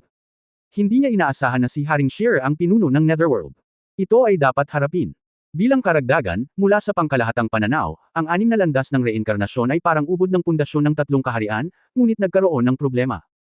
Kung ang 6 na landas ng reinkarnasyon ay hindi naayos, ang 3 kaharian ay babagsak sa hinaharap, at ang lahat ay babalik sa kaguluhan. Siya at ang lahat ay mawawala. Kaya para sa kapakanan ng mga kamag-anak at kaibigan, o para sa lahat ng nabubuhay na bagay sa 3 kaharian, kinailangan niyang tahakin ang isang landas upang protektahan ang mundo. Walang choice. Napakalayo at mahusay ang tunog nito, ngunit talagang malapit itong nauugnay sa kanya. Nang tuluyang gumuho ang 6 na landas ng reincarnation, walang makakatakas. Walang snowflake ang magiging inosente sa panahon ng avalanche. Alam ni Yang Yiyo na walang pagpipilian. Siya. Mapait na ngumiti sa kanyang puso, hindi ko akalain na isang araw ay tatahakin niya ang landas ng pagiging tagapagligtas. Mahusay. Parang wala lang pero alam niyang ang mga panganib na kakaharapin niya sa hinaharap ay tiyak na hindi niya maiisip. Gayunpaman, sinabi ng banal na espiritu na ang banal na emperador ay nag-iwan ng isang bagay, na maaaring maging kanyang pinakadakilang suporta, na naging dahilan upang umasa si Yang Yian. Sa pagtingin sa banal na espiritu, nagtanong si Yang Yian, ano ito? Ang banal na espiritu ay dahan-daang nagsabi, makalangit na puso. Heavenly Heart. Ano iyon? Tanong ni Yang Yian. Ang puso ng langit ay ang daan ng banal na emperador. Ang banal na emperador ay isinilang sa kaguluhan at natamo ang daan ng kaguluhan. Ang kanyang dakilang paraan ay ang puso ng langit. Masasabi rin na ang langit na puso ng banal na emperador ay ang pinakamatibay na daan na kilala sa 3 kaharian. Nakuha mo na ang Heavenly Heart of the Holy Emperor, ngunit tiyak na malalaman mo kung hanggang saan ang mararating mo. Shira King, ito ang hula ng banal na emperador. Ang banal na espiritu ay nagsabi ng salita sa salita. Nagulat si Yang Yian nang marinig niya ito. Ang puso ng langit na iniwan ng banal na emperador. Bagamat ipinaliwanag ito ng banal na espiritu, hindi niya ito nakita at hindi pa rin alam kung ano yun, ngunit naiisip niya na ito ang dapat na maging asensya ng panghabang buhay na karanasan sa paglilinang ng banal na emperador. Ipinanganak sa kaguluhan, siya ay isang tao na mas nauna kaysa sa panahon ng Kaitian. Maaaring hindi niya maintindihan ang Changsan na kanyang iniwan, ngunit ito ay dapat na isang makapangyarihang kayamanan, isang kayamanan na wala sa buong 3 kaharian. Si Yang Yian ay lubos na naniniwala dito. Kung totoo ito, magkakaroon siya ng higit o mas kaunting kumpiyansa. Sino ang banal na emperador? Siya ang master ng 3 realms sa Kaitian era, ang langit, at ang kinatawan ng Great Dao. Naisip ito ni Yang Yian at nakaramdam ng kaunting tuyo sa bibig. Tila walang pagsubok, o ang pagsubok ng banal na Dao Spirit ay upang kumpirmahin ang kanyang pagkakakilanlan. Sa kasong ito, naiintindihan ni Yang Yian na siya lamang ang makakarating sa ika-9 na antas, at ang iba ay walang pagkakataon. Ngayon, huminga siya ng malalim at sinabing, I have no choice, I will take this responsibility. Okay, dadalhin kita sa Changsan Land. Sinabi ng banal na espiritong Dao. Curious na tanong ni Yang Yian, maaari mo bang sabihin muna sa akin ang tungkol sa iyong 36 na tiyangang? Dahil pumayag siya sa mana ng Holy Emperor, tila siya lang ang makakapagmana nito, kaya hindi siya nagmamadali. Sa halip, nagmamalasakit siya sa 36 na tiyangang ng Holy Dao Spirit. Malinaw na ang mga banal na espiritong ito ng demonyo ay hindi mga ordinaryong Diyos. Sila ay tinatawag na mga banal na espiritu ng demonyo, lalo na ang amo na kilala bilang espiritu ng banal na daan. Kung ang mga banal na espiritu ng demonyong ito ay maaaring makuha. Naglalaway pa rin si Yang Yiyu sa pag-iisip nito. Sinabi ng banal na espiritu ng Dao, sinundan namin ang banal na emperador sa labanan at nawala ang aming mga katawan ng banal na espiritu, ngunit ang aming 36 na banal na espiritu ay isinilang upang buksan ang kalangitan, at kami ay mga immortal na espiritu ng demonyo. Dahil sa digmaan, iniwan kami ng banal na emperador upang bantayan ang 7 banal na kaharian at ang palasyo ng emperador. Kami ang 30 tagapangalaga ng Holy Holy Court ang nakaraan, at ito rin ang ating pananagutan sa hindi mabilang na taon mula noong digmaan, maraming mga inapo ang dumating sa God's domain. Sa katunayan, ito ang lugar ng pagsasanay na iniwan ng banal na emperador para sa mga susunod na henerasyon. Nang maglaon, kabuuang 16 na tao ang umabot sa ika-8 antas, at ang 36 na Heavenly Guardian Holy Demon Spirits na 16 sa kanila ay lumabas. Ito ang aking pagkakaayos. Hiniling ko sa kanila na lumabas upang imbestigahan ang angkan ng Shearer na maaaring muling ipanganak at muling mabuhay sa ibang mga lugar sa God Realm. Yung iba nandito lahat. Namana mo ang Heavenly Heart na iniwan ng Holy Heavenly Emperor, kaya natural na ikaw ang aming Young Master. Susundan ka namin at tutuparan namin ang huling hiling ng Holy Heavenly Emperor na protektahan ang 3 kaharian. Kapag nakarating na tayo sa labas ng mundo, muli nating i-condense ang banal na katawan at ibabalik ang ating lakas sa rurok. Kapag sinimulan mo muli ang Holy Heavenly Court, natural na kami ang magiging Guardian Spirit ng Holy Dao Heavenly Court. Tuwang-tuwa si Yang Yiyu nang sabihin ito ng banal na espiritu ng Dao. Tinanong niya ito para sa kadahilanang ito. Ngayon ay gumaan na ang loob niya. Maraming salamat. Nagpasalamat si Yang Yiyu sa kanya. Alam niya na kung haharapin niya ang angkan ng Shearer sa hinaharap, kakailanganin niya ang tulong ng banal na espiritu ng Dao. Ikaw ang banal na anak ng langit, kaya natural kang magiging Panginoon ko, ngunit sa ngayon hindi kita igagalang bilang aking Panginoon, dahil hindi ka kwalipikado. Kapag napagtanto mo ang misteryo ng puso ng langit, igagalang kita bilang aking Panginoon. Diretso itong sinabi ng banal na Dao Spirit. Ngumiti si Yang Yian at sinabing hindi mahalaga. Ang banal na espiritu ay isa ng malaking boss. Wala siyang pakialam sa isyu ng master servant, basta't makakatulong ang banal na espiritu. Kung gayon ay umalis na tayo. Si Yang Yian ay sinenyasan ng banal na espiritu na dalhin siya sa puso ng langit. Sa katunayan, puno siya ng mga inaasahan. Ano nga ba ang magiging Heart of Heaven? Of the perception of the altar throne nag-transform ang banal na espiritu sa isang matandang lalaki na kamukha ng espiritong Shearer noon, at sinenyasan si Yang Yian na sundan siya. Sa katunayan, nasa loob pa rin siya ng malaking palasyong ito, ngunit pagkatapos maglakad pasulong ng mahigit 10 metro, iwinagayway ng banal na espiritu ang kanyang kamay, at sa sumunod na sandali ay gamulong ang kaguluhan. Ito ay na sinasabing isang palasyo, ngunit sa katunayan ay nababalot ito ng kaguluhan, at ang orihinal na anyo ng palasyo ay hindi makikita sa lahat, at hindi alam kung gaano kalaki ang palasyo. Matapos iwagayway ng banal na espiritu ang kanyang kamay, lumitaw ang isang trono sa kanyang harapan. Siyempre, sa mga mata ni Yang Yian, ito ay hindi isang trono, ngunit isang altar, ngunit ang sakripisyong tore na ito ay parang isang upuan, lahat ay gawa sa puting jade, at natatakpan ng mga mapalad na ulap at hindi mabilang na mga gamulong ulap. Maliban sa unang pagkakataon, ito ay walang laman. Walang laman iyon, at naisip niya sa kanyang puso na hindi niya alam kung ano ang dadalhin sa kanya ng banal na espiritu upang makita. Tinawag itong Changsan, ngunit wala siyang ideya kung ano ang Changsan at kung ano ang hitsura nito. Malakas lang ang inaasahan sa kanyang puso. Sa oras na ito, ang banal na espiritu ay naging duwende tulad ni Xiaoba, at lumipad hanggang sa sakripisyong tore sa kanyang harapan. Boom! Ang banal na espiritu ay tila ng ilam sa langit, at isang malakas na dagandong ang tumunog. Sa sumunod na sandali, isang makulay na banal na liwanag ang nagmula sa trono ng altar. Hindi makita ni Yang Yiyu ang nangyayari sa itaas. Narinig niya na lang na sinabi ng banal na espiritu, pakiusap, lumapit, ang puso sa langit ay ang mana, at ikaw lamang ang makakatanggap nito. Nakinig si Yang Yiyu sa mga salita ng banal na espiritu, at nabigla ang kanyang puso, ngunit humakbang siya pasulong at humakbang papunta sa makulay na trono. Hindi ko alam kung ito ay isang ilusyon, ngunit nang pumutok ang makulay na trono ng tore ng sakripisyo, naramdaman ni Yang Yiyu na tila may kung anong kapangyarihan ang tumawag sa kanya. At may isang pamilyar na pakiramdam. Pagkatapos niyang maapektuhan ang makulay na halo, o ang trono ng altar, nalaman niyang may kakaiba. Ang trono ng altar na ito ay puno ng 10 katangian ng langit at lupa, ngunit hindi ito ang ordinaryong uri, ngunit ang limitasyon ng kapangyarihan ng Qi. Mayroong 10 Qi powers, bawat isa ay may kanya-kanyang katangian, na tumutugma sa 10 puno ng Dao sa kanyang katawan, o sa madaling salita, ito ay naaayon sa kanyang pangangatawan. Nakatayo sa loob nito ay hindi pa nagagawang komportable. Sa trono ng altar, naramdaman niya ang init sa 10 katangian ng Qi. Tila ipinanganak ang lugar na ito para sa kanya.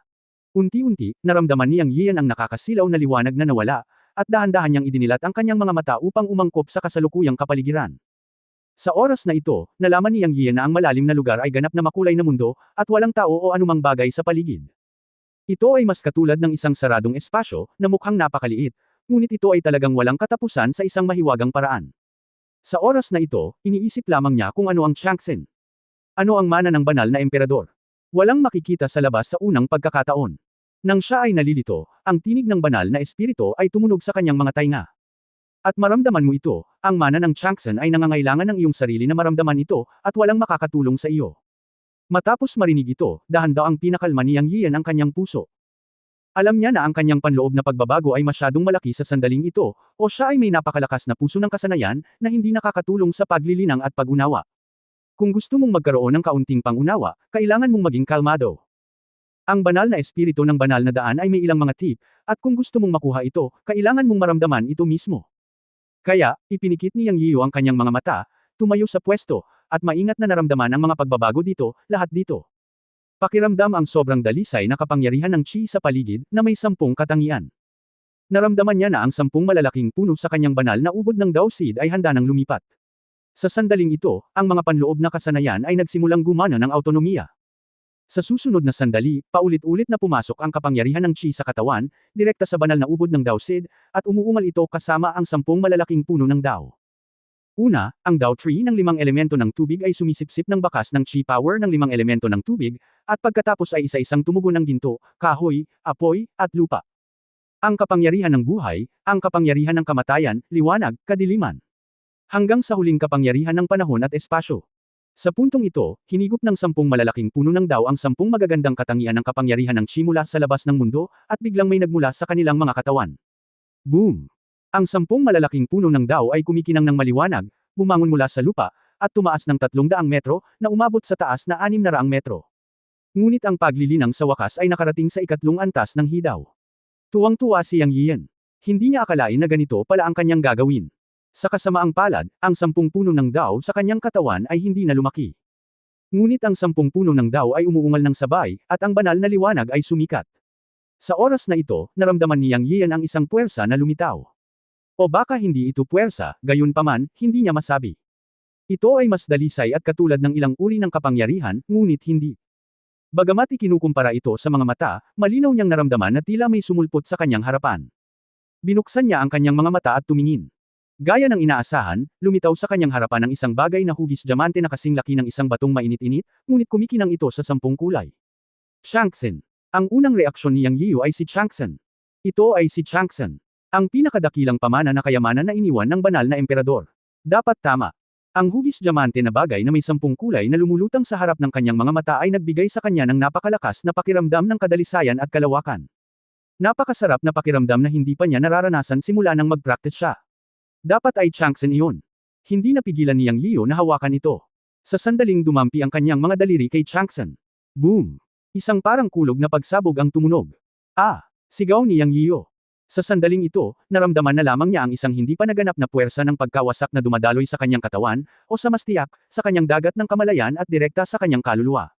Sa sandaling ito, nakaramdam na lamang siya ng kadiliman sa harap ng kanyang mga mata, at wala siyang alam. Hindi ko alam kung gaano katagal. Nagising si Yang Yiu.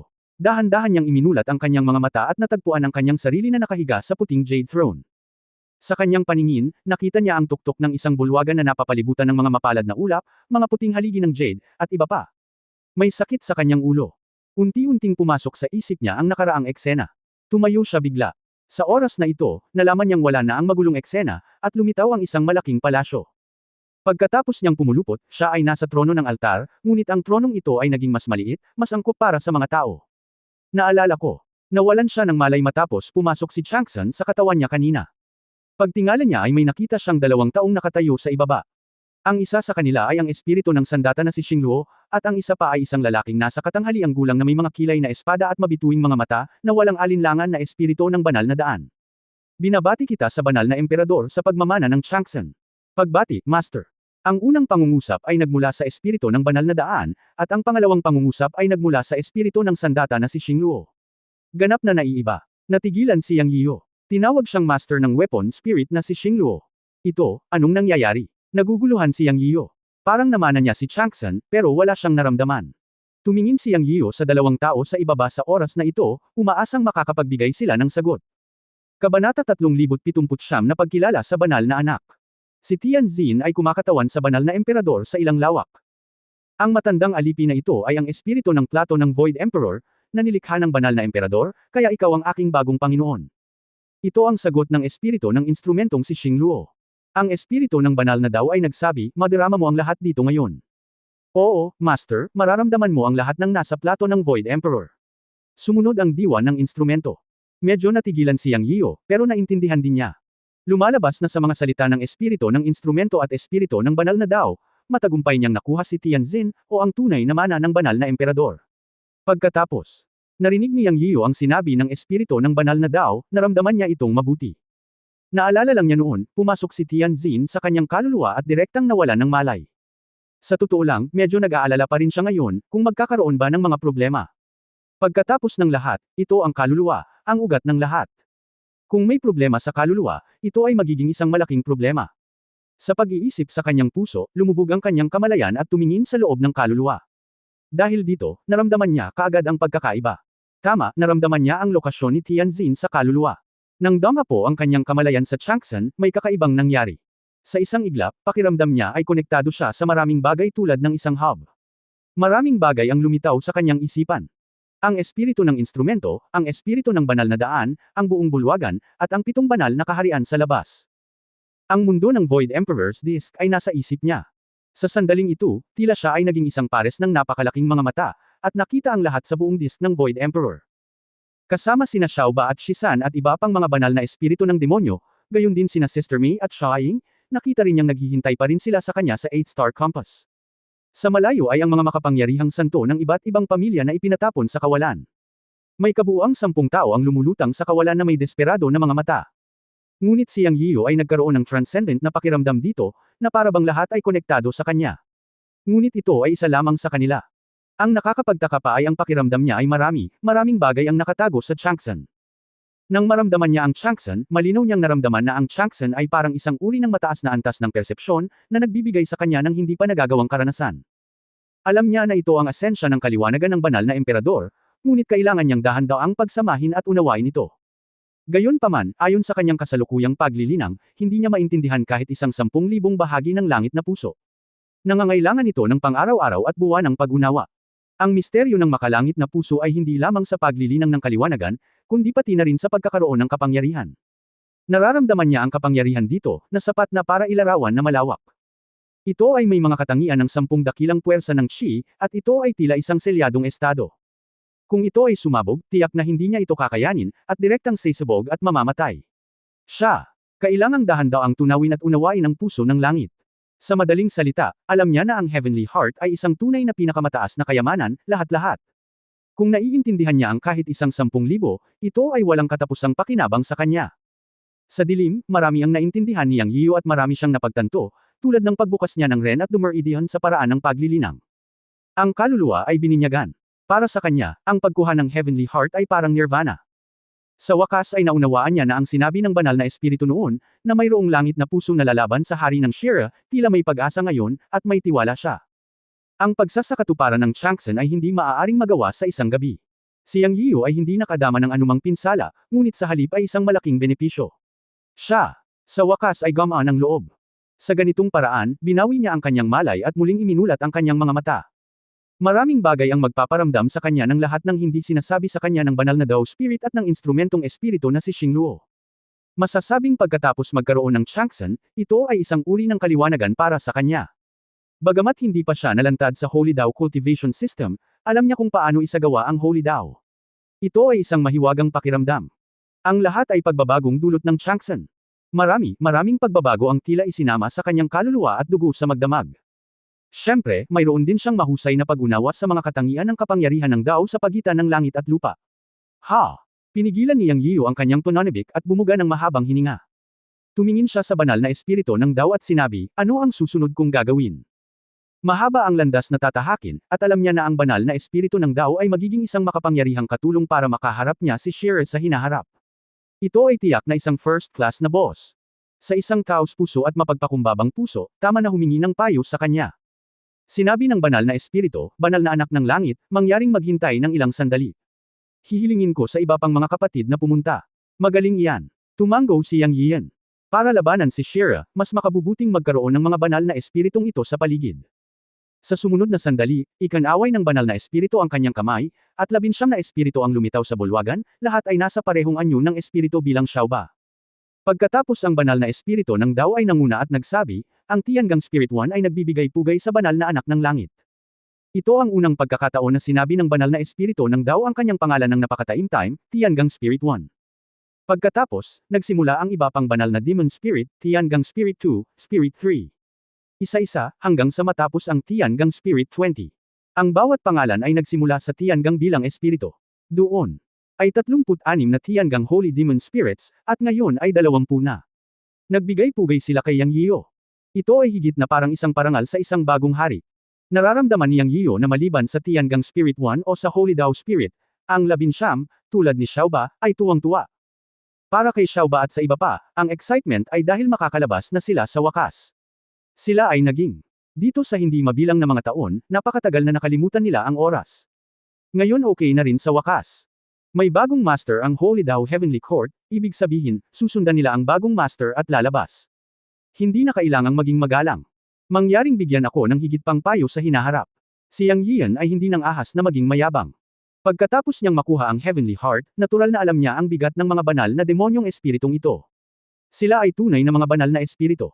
Kaya lang kung wala ang provincial body, hindi maabot ng kanilang lakas ang rurok noon, ngunit hanggat pinapayagan silang lumabas at tanggapin ang binyag ng mundo, babalik sila sa rurok. Sa mundong ito, hindi nila maabsorb ang kapangyarihan ng labas ng mundo. Ngunit gayunpaman, ang mga banal na espiritong ito ng demonyo ay hindi dapat maliitin. Ang kanilang lakas ay hindi mula sa paglilinang, ngunit mula sa pagbabago ng talento, at sila ay mababawi ng dahan-dahan. Sa kasalukuyan, nasa level sila ng hidaw. Tanging ang banal na espiritu na si Tiangang Lingyi Yang Yian ang nakakaramdam ng napakalakas. Salamat, Santa Anak ng Langit. Nanguna si Lingyi sa pasasalamat. Hindi na kailangang magkaroon ng kontrata sa iba pang mga banal na espiritu ng demonyo tulad ni Xiaoba, dahil pagkatapos niyang makuha ang langit na puso, nalaman niyang may koneksyon siya sa bawat banal na espiritu ng demonyo, at ito ay isang koneksyon sa ganap na nakatataas.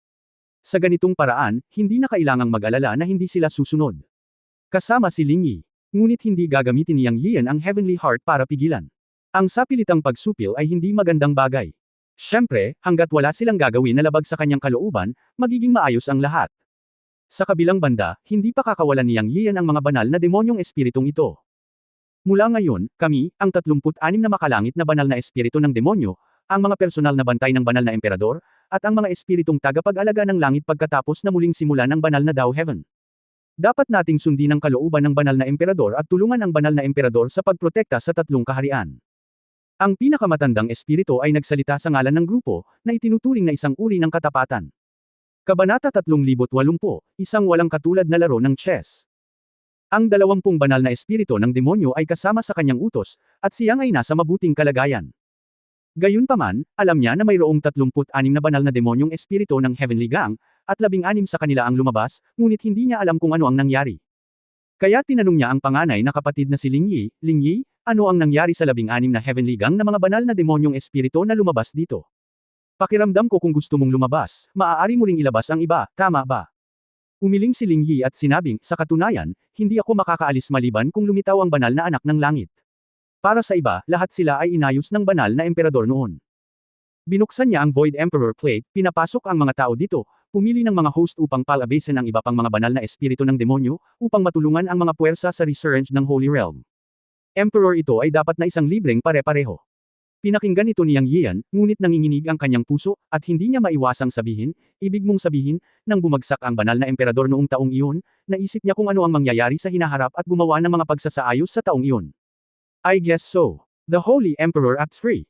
Inayos ko lang ang 16 na kapatid na lalaki at babae na pumunta sa God Realm ayon sa kanyang mga tagubilin.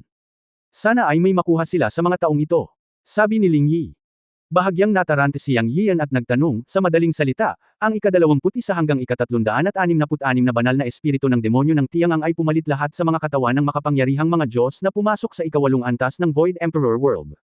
Sa kasong ito, sila pa rin ba? Sa pagsasalita tungkol sa pagkuha ng mga katawan, talagang nakaramdam ng pagkasuklam si Yang Yian. Palagi niyang nararamdaman na ito ay isang paraan upang makamit ang layunin sa anumang paraan na kinakailangan, kahit na ito ay para sa kapakanan ng pagprotekta sa God Realm. Ngunit sa hindi inaasahang pagkakataon, sinabi ni Ling Yi, talagang nagkamali ang banal na emperador. Ang ika-21 at ang ika-16 na ay hindi kinuha ang katawan, ngunit pinili lamang ang kaukulang host upang tulungan ang isa't isa. Ang teorya ng pag-agaw sa katawan ay panlabas na retorika lamang ni Xing Luo. Ang tunay na katotohanan ay ang ika-21 at ang tunay na 21 ay pinili ang Diyos na magkapantay sa Diyos. Ika-8 antas. Sa pagitan ng dalawa, ito ay kapwa kapaki-pakinabang. Ilagay natin ito sa ganitong paraan. Ang ika-21 ay tutulong sa mga napiling host gods upang mapabuti ang kanilang lakas at paglilinang. Mag-aaway sila kung kinakailangan. Kasabay nito, ipinarating din nila ang kahulugan ng Holy Emperor na gamitin ang kapangyarihan ng mga Diyos sa God Realm para magtanong tungkol sa Shire Clan at mapanatili ang kaligtasan ng God Realm. Ito ay hindi pag-agaw sa katawan, at ang mga banal na espiritu ng demonyong tulad natin ay espesyal. Ang katawan na umaasa sa pag-agaw sa katawan ay hindi maaaring magdala ng banal na espiritu ng demonyo. Sa halip, ito ay isang hadlang para sa amin. Naunawaan na ito ni Yang Yian, at komportable siya. Ito ay hindi pag-agaw sa katawan, ngunit isang uri ng tulong sa isa't isa, katulad ng pagkakaroon ng isang malakas na kaluluwang hayop sa kanyang katawan. Ngunit nang maisip ito ni Yang Yian, may naisip siyang problema. Kung ang 16 na banal na demonyong espiritu na lumabas ay pinili na makamit ang kapwa tagumpay kasama ng mga tao ng mga kaaway na puwersa, kung gayon ay sasaktan niya ang maraming mga kaaway ng mga puwersa ng God Realm. Hindi ba sila magiging kaaway niya? Ling Yi, paano kung ang 16 na banal na espiritu ng demonyong umalis ay piliin na maging kaaway ko? Kung gayon hindi ba tayo magiging magkaaway? Tanong kaagad ni Yang Yian. Tila pinaghandaan ito ni Ling Yi at sinabing, sobra ang pag-aalala ng anak ng langit. Anumang oras, lahat ng banal na espiritu ng demonyo, kabilang ang 16 na umalis, ay kinikilala lamang ang banal na emperador ng langit. Nakuha mo ang puso ng langit at ang kanilang Panginoon. Walang pagtataksil. Ha, gamaan ang loob ko. Bagamat sinabi niya iyon, hindi maaaring maging masaya si Yang Yian sa kanyang puso. Ngayon ay tila ang maalamat na Holy Heavenly Emperor ay naglatag na ng isang malaking laro ng chess sa panahon ng Kaitian. Hindi alam ni Yang Yian kung ito ba ay mabuti o masama para sa kanya. Talagang nag-aalala siya na siya ay magiging isang kaaway ng mga puwersang pag-alit pagkatapos umalis, lalo na kung makatagpo siya ng isang kaaway na may banal na espiritu ng demonyo. Sa loob ng hindi mabilang na taon, 16 na banal na espiritu ng demonyo ang umalis, nakatumbas ng pagpirma ng kontrata ng mutual assistance sa 16 na makapangyarihang Diyos. Paano kung ang 16 na makapangyarihang tao na ito ang mga puwersang nasaktan niya? Nakakatuwang isipin. Halimbawa, ang tribong Julie na sinaktan niya. Kung mayroong isang ninuno sa tribo ng Julie na nagmamay-ari ng banal na demon spirit, at isang araw ay nakipag-away siya kay Julie Za, at ang ninuno ay tumalon, sino ang kanyang tutulungan? Ito ay nakakatuwang isipin. Malinaw, siya ang may-ari ng Holy Demon Spirit, at ang makapangyarihang mga ninuno ay umaasa sa banal na demon spirit upang linangin. Halata namang luluhod sa harap niya ang mga iyon sa oras na iyon. Sa katunayan, may isa pang punto na malinaw niya tungkol sa isa rin itong malaking pagbabago na higit na nalampasan ng kanyang pananaw kaysa sa maraming makapangyarihang tao sa God Realm. Ibig sabihin, iba ang pananaw. Ang ilang puot ay nawala ng husto. Napakalinaw ni Yang Yiyo na mula ngayon, tinitingnan niya ang Shire Clan, ang tagapag-alaga ng God Realm, at maging ang Three Realms. At sa huli, lahat ng tribu sa God Realm ay lalaban sa angkan ng Shire. Kung papasok siya sa Holy Dao Heaven para magsimulang muli, hindi ba kailangang makinig ang buong God Realm sa kanyang mga utos? Anong mga kaaway ang magkakaroon sa oras na iyon? Siyempre, ito ay kanyang teoretikal na ideya lamang. Mahirap sabihin kung ganito ba talaga.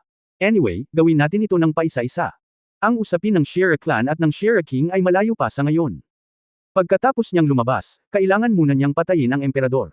Bilang karagdagan, dahil dinala ni Lord Rabbit ang Little Phoenix at ang iba pa sa Realm of the Gods, kailangan niyang hanapin sila. Ngayong nakuha na niya ang mana ng Holy Emperor, malaki ang pinagbago ng kanyang perception.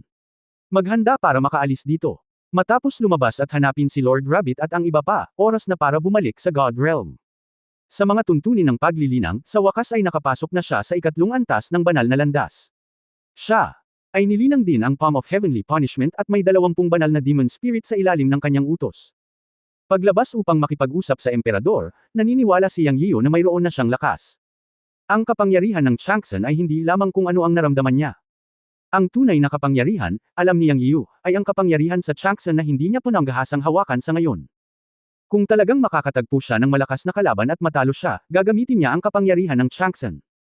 Naniniwala siya na kahit na lumitaw ang isang tunay na santo, maaari niya itong patayin.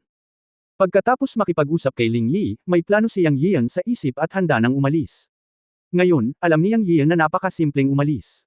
Ang buong Void Emperor Plate, kabilang ang Holy Heavenly Palace at ang 7 banal na kaharian, ay nasa loob ng Heavenly Heart.